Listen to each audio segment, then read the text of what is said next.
예. 네, 황교안 씨한테 묻습니다. 당신은 전도사면서 장로면서 침례기어 다니는 거 알고 있어. 그리고 반포동에 있는 신반포교회는 내가 속했던 대신교단의 교회 후배가 담임 목사인데 같은 교회인데 황교안 총리하고 이낙연 총리가 같은 교회에 다녔어요. 또 동시에 전현직 총리들이 그 교회에 이제 다니고 있는 사람인데 어떻게 당신은 기독교인이라고 하면서 당신 부인이 찬송가 테이프를 만들고 그걸 찬양 가수라면서 그걸 팔고 다니면서 어떻게 하나님을 믿는 사람이 예수님의 정신과 성경 말씀에 위배되는 행동을 합니까? 남과 북의 화해와 협력을 주장하고 기독교인이라면 원수를 사랑해야 되고 그런 마음을 품어야 되는데 그렇게 많은 사람들을 공황검사로서 수많은 사람들을 왜곡해가지고 가문을 폐가망신시키고 간첩 누명죄를 씌우고 이따위 짓을 하고 부끄럽지도 않아요? 그런데 무슨 근거로? 당신 분명히 내가 경고합니다. 주장이 아닌 근거와 증거입니다. 모든 거는. 그렇기 때문에 취재 기자도 그렇고 검사도 그렇고 주장이 아닌 근거고 주장이 아닌 증거니까 만약에 내가 대남 조직 공작에 지시를 받았다는 근거와 주장을 대지 못하면 당신은 수억의 배상금을 나한테 물어야 될 것입니다. 자, 경고합니다. 자, 이 내용과 관련해서 네. 이제 마지막 질문을 드리면 이번에 이제 해외 언론에서 많이 보도를 했지 않습니까? 네. 뭐 월스트리트 저널이나 타임지 같은데 영국도 더 타임에서도 보도를 하면서 이것이 이제 국제적인 망신거리가 되었다. 네.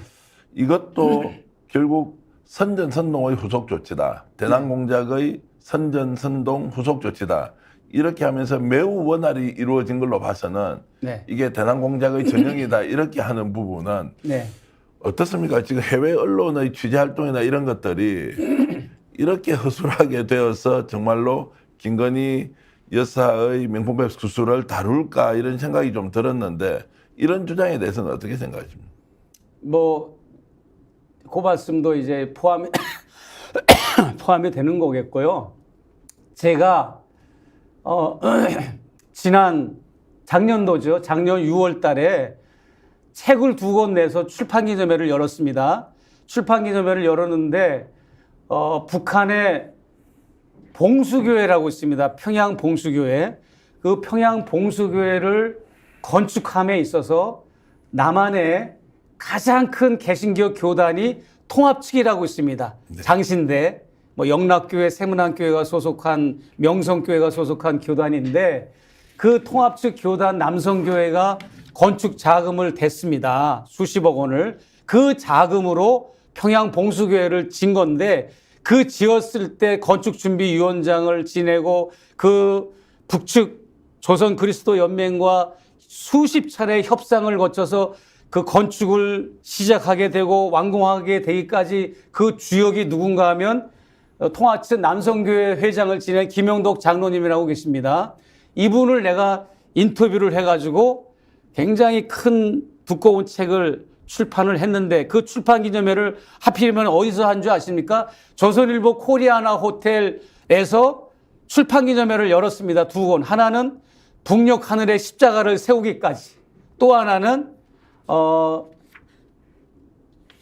한반도 DMZ 그 아픈 허리를 따라서 그래가지고 또 갑자기 제목이 생각이 안 납니다. 2권을 하나는 대담집 제가 그분하고 대담을 해서 쓴 책 하나는 그분이 이제 북한에 지원하고 구호 활동한 그 사진첩을 이렇게 내서 화보집 2권을 냈는데 저는 그렇게 생각해요. 저는 평양에 칠골교회라고 하는 교회가 있는데 그 교회를 허물고 재건축을 했어요. 이명박 시절에 난가복이 완전히 차단됐을 때.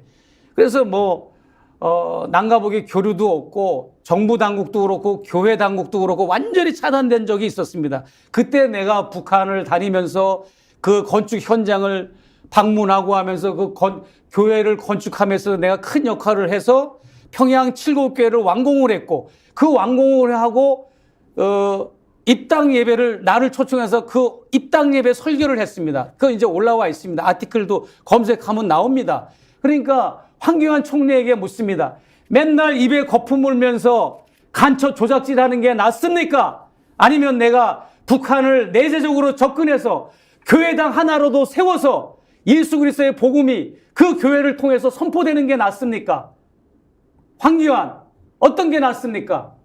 내가 요즘 어떤 생각을 드는가 하면 작년에 이런 정보가 들어왔어요. 저한테.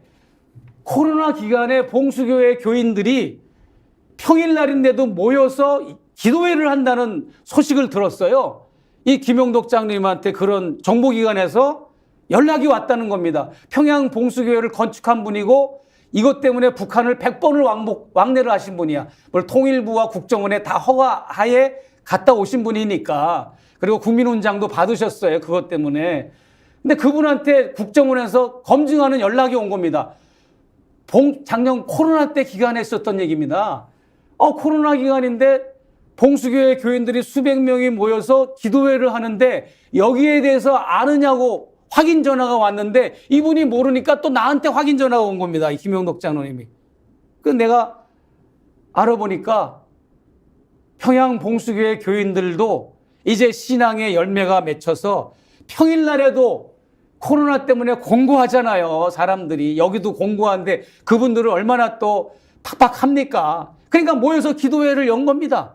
그런 것처럼 평양의 칠골교회 더 멋있게 짓고 내가 이 땅 예배 축도하고 설교하고 또 그 외에도 각 시도에 교회를 하나 더 세워서 거기서 우리가 쌀을 지원하거나 물품을 지원할 때 그냥 정부에다 지원하는 게 아니라 교회를 통해서 지원하면 그 북한의 기독교 교회들이 위상이 높아지고 북한 내에서 그러면서 이제 남과 북의 교회가 소통되고 이런 걸 추구하는 건데 어디 되지도 않는 이따위 소리로 모함을 걸고 공안 검사로서 했던 것을 성찰하고 부끄러워하는 것이 아니라 나를 매도한다는 것을 저는 듣고 분노하고 있습니다. 용서하지 않을 거예요.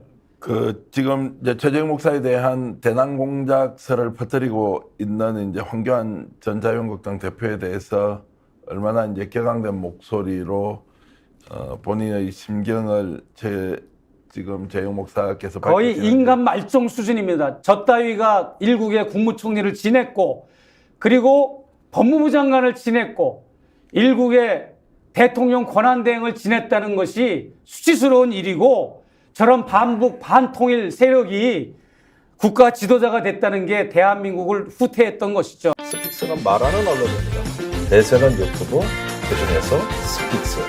좋아요, 댓글, 구독, 알림 설정.